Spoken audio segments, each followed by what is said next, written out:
రావు గారు రత్నాకర్ రావు గారి కొడుకు, కూచాడి శ్రీహర్రావు గారు రత్నాకర్ రావు గారి కుటుంబ సభ్యుడే, దుద్దిల్ల శ్రీధర్ బాబు గారు మాజీ మంత్రి శ్రీపాదరావు గారి కొడుకు, ఒడితెల ప్రణవ్ గారు తాత మాజీ ఎంపీ సింగాపురం రాజేశ్వరరావు గారు, దామోదర్ రాజనరసింహ గారు తండ్రి మాజీ మంత్రి సి రాజనరసింహ గారు, అట్లానే చెరుకు శ్రీనివాసరెడ్డి గారు ముత్యం రెడ్డి గారు కుమారుడు, పి విజయారెడ్డి గారు పీజేఆర్ గారి బిడ్డ, అట్లనే కోట నీలిమ గారు సనత్ నగర్ కాంగ్రెస్ జాతీయ నాయకుడు పవన్ ఖేడా భార్య. ఈమె మన రాష్ట్రంతో సంబంధం లేదు, ఏం లేదు, కానీ సడన్గా వచ్చిర్రు పారాషూట్ టికెట్లు. చిట్టం పర్ణికారెడ్డి గారు మాజీ ఎమ్మెల్యే నర్సిరెడ్డి గారి మన్మరాలు, కూచుకుల రాజేష్ రెడ్డి గారు నాగర్ కర్నూలు దామోదర్ రెడ్డి అన్న కొడుకు, కుందూరు జైవీర్ రెడ్డి గారు నాగార్జున సాగర్ జానారెడ్డి గారి కొడుకు. మళ్ళీ ఇప్పుడు వాళ్ళ అన్నకి ఎంపీ టికెట్ కావాలని ఇవాళనే ఆయన అప్లికేషన్ కూడా పెట్టుకున్నారు జైవీర్ రెడ్డి గారు.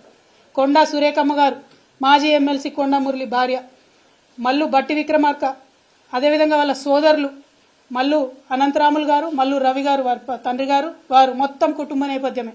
ఇవాళ మల్లు బట్టి విక్రమార్క గారి భార్య ఖమ్మం ఎంపీ టికెట్ రేసులో కూడా ఆవిడ ఉన్నారు. మరి పట్లోళ్ల సంజీవ్ రెడ్డి గారు మాజీ ఎమ్మెల్యే పట్లోళ్ల కృష్ణారెడ్డి గారి కొడుకు, మదన్ మోహన్ రావు గారు వారిది కూడా కుటుంబ నేపథ్యమే. ఇట్లా ఒక్కొక్కటి చూసుకుంటూ పోతే గిన్ని కుటుంబాలకు మీరు ప్రోద్బలం ఇస్తున్నారు, ఇన్ని కుటుంబాలకు మీరు పోటీ చేసే అవకాశం ఇచ్చారు, ఇన్ని కుటుంబాలను మీరు మోస్తున్నారు. మళ్ళీ ఇలా కోమటిరెడ్డి రాజగోపాల్ రెడ్డి గారు ఏమంటారు, మా అన్నకు మంత్రి పదవి ఉంటే ఏమవుతుంది, నాకు రాదా మంత్రి పదవి అంటారు. మీరు మా మీద మాట్లాడే అర్హత మీకుందా? మీరు మమ్మల్ని మాట్లాడితే కేసీఆర్ గారిని ఇంకా కూడా తిట్టడం తప్పితే ఏం పని చేస్తున్నారో ఒకసారి తెలంగాణ ప్రజలకు దయచేసి తెలియజేయాలని నేను కోరుతా ఉన్నాను. అదేవిధంగా రేవంత్ రెడ్డి గారు వైఖరి చూసుకుంటే ప్రమాణ స్వీకారం చేసిన రోజు జై సోనియమ్మ సోనియా గాంధీ కాలు మోకడం, జై తెలంగాణ అన్న మాట ఇంతవరకు రాలే. ఇంతవరకు జై తెలంగాణ అన్న మాట మన తెలంగాణ రాష్ట్ర ముఖ్యమంత్రి గారి నోటి నుండి రాలే. అమరవీరులకు ఇంతవరకు ఒక్కసారి నివాళులు అర్పించలే. అమరజ్యోతికి పోయేటటువంటి తీరిక కూడా కనీసం ఈ ముఖ్యమంత్రి గారికి లేరు. దయచేసి తెలంగాణ ప్రజలు ఒక్కసారి ఇటువంటి ముఖ్యమంత్రి కేసీఆర్ గారి మీద ఆరోపణ చేస్తూ ఉంటే ఆయన నీతి ఏంది, ఆయన నైజం ఏంది, ఆయన వైఖరి ఏంది, ఆయన యొక్క లక్ష్యం ఏంది, అల్టిమేట్గా ఒక్కసారి మీరు ఆలోచన చేయాలి. జై తెలంగాణ అనడానికి తీరిక లేనటువంటి వ్యక్తి, అమరవీరులకు నివాళులు ఇర్పించడానికి తీరిక లేనటువంటి వ్యక్తి ఆంధ్రజ్యోతి పత్రికాధిపతి ఇంటికి పోయి ముఖ్యమంత్రి హోదా మర్చిపోయి ఈయన వెయిట్ చేస్తాడు, ఆయన రాడు.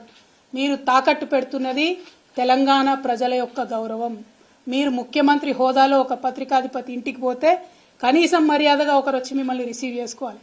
మాకు మీరు తెలంగాణ ముఖ్యమంత్రిగా ముఖ్యమంత్రి హోదాను తగ్గించడం తెలంగాణ ప్రజలుగా మేము బాధపడతా ఉన్నాం. డెఫినెట్గా మీ ప్రతి వైఖరి, మీ ప్రతి అడుగు, ప్రతి ఒక్క అంశం మీరు మమ్మల్ని ఎంత విమర్శ చేస్తూ ఉన్నారో ప్రజలు కూడా మిమ్మల్ని అంత గమనిస్తూ ఉంటారు. అయినా ఒక పని జరిగిపోయింది, ఎలక్షన్ రిజల్ట్ వచ్చింది, ఇవాళ మీరు అధికారంలో ఉన్నారు. మిమ్మల్ని సూటిగా ఒక ప్రశ్న అడుగుతా ఉన్నాం. ఎస్, అసెంబ్లీలో పూలే విగ్రహం పెట్టాలని వాళ్ళు నేను డిమాండ్ చేస్తా ఉన్నా. నేను 10 ఏళ్లు బీఆర్ఎస్ ప్రభుత్వం ఉన్నప్పుడు మా ప్రభుత్వాన్ని ఎప్పుడు నేను అడగలేదు కాబట్టి వాళ్ళు పెట్టలేదు. ఇవాళ నేను మిమ్మల్ని అడుగుతా ఉన్నా, సుత్తి లేకుండా సూటిగా ఒకటే జవాబు చెప్పండి. పూలే విగ్రహం అసెంబ్లీలో పెడతారా, పెట్టారా? Simple as that. మిగతా అంశాలు మీరు అభివృద్ధి గురించి మాట్లాడొద్దన్నారు కాబట్టి ఆ డెడ్ లైన్లు చెప్తలేం.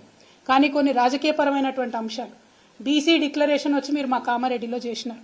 ఆనాడు మీరేం మాట్లాడినరు, బీసీల జనగణన అధికారంలోకి వచ్చిన 6 నెలల్లో చేస్తామన్నారు. ఆల్రెడీ 2 నెలలు గడిచిపోయినాయి. ఇంతవరకు మీరు కనీసం ఆర్డర్ కూడా ఇవ్వలే. నా మాటనే జీవో అంటారు కదా, మరి నా మాటనే జీవో అంటే ఈ పాటికి పని ప్రారంభం అయి ఉండాలి. ఎందుకు అవ్వలేదు పని ప్రారంభం? బీసీలు అంటే గౌరవం లేదా? బీసీలకు 6 నెలల లోపల మీరు జనగణన చేపట్టకపోతే మీరు వాగ్దానం చేసినట్టు 42% రాజకీయంగా రిజర్వేషన్లు ఎట్లు ఇస్తారు? ఈసారి మిస్ అయితే మళ్ళా 5 ఏళ్ల పాటు బీసీలకు రాజ్యాధికారంలో వాటా ఎట్లా ఇస్తారు? మేము మిమ్మల్ని తొందర పెట్టడానికి ఈ ఎజెండా ఇప్పుడే చేయమని అడగడానికి ఒకటే కారణం. 42% బీసీలకు రిజర్వేషన్ ఇవ్వాలంటే వితిన్ 6 months మనకు రిజల్ట్ రావాలి జనగణన, తర్వాతనే రిజర్వేషన్ ఇచ్చేటటువంటి ఆస్కారం ఉంటుంది. అట్లానే ఎల్లుండి శాసనసభ కార్యక్రమాలు జరగబోతా ఉన్నాయి 10వ తారీఖు నాటి నుంచి. మరి ఆనాడు జరిగే శాసనసభలో ఈసారి పెట్టే బడ్జెట్లో మీరు వాగ్దానం చేసినట్టుగా బీసీలకు 20,000 కోట్లు కూడా మీరు బడ్జెట్లో పెట్టాలని చెప్పి ఈ సందర్భంగా నేను డిమాండ్ చేస్తా ఉన్నాను. 2 ప్రధానమైన డిమాండ్లు. మనకు బీసీలకు రాజ్యాధికారం మిస్ అవ్వకుండా 42% వాటా ఇస్తా అని మీరు వాగ్దానం చేశారు కాబట్టి తక్షణమే జనగణన ప్రారంభించండి. రెండవది, ఈసారి అసెంబ్లీలో పెట్టే బడ్జెట్లో 20,000 కోట్లు బీసీలకు బడ్జెట్ పెట్టండి అని చెప్పి మేము డిమాండ్ చేస్తా ఉన్నాం. అదేవిధంగా ఇంకొక విషయం కూడా తెలంగాణ ప్రజలు దయచేసి గమనించాలి.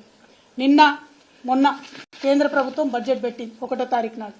1వ తారీఖు నాడు కేంద్ర ప్రభుత్వం బడ్జెట్ పెడితే సున్నా అండి. తెలంగాణకు వచ్చిన బడ్జెట్ సున్నా, జీరో బడ్జెట్ వచ్చింది తెలంగాణకు. తెలంగాణ రాష్ట్ర ముఖ్యమంత్రి గారు 2 రోజులైతున్నా కనీసం నోరు మెదిపి మా రాష్ట్రానికి ₹1 కేంద్రం ఇవ్వలేదని మాట్లాడడం లేదు. ఎందుకోసం మాట్లాడతలేరు? దేనికోసం భయపడతా ఉన్నారు? మీరు కాదా బీజేపీకి వంత పాడుతూ ఉన్నది? మీరు కాదా బీజేపీ పార్టీని రక్షిస్తూ ఉన్నది? ఎందుకు ప్రజల మధ్యలోకి వచ్చి బీజేపీని ఎక్స్పోజ్ చేస్తలేరు? ఉల్టా మా మీద బండాలు వేయడం తప్పితే ఒక్కసారన్న రాష్ట్రం ఇంట్రెస్ట్లో మీరు మాట్లాడారా అని చెప్పి రేవంత్ రెడ్డి గారు నేను అడుగుతా ఉన్నాను. అట్లానే ఈ రాష్ట్రంలో వీళ్ళు అధికారంలోకి వచ్చిన 60 రోజులలో దాదాపు ఒక 18-20 కొత్త నియామకాలు సృష్టించడం జరిగింది.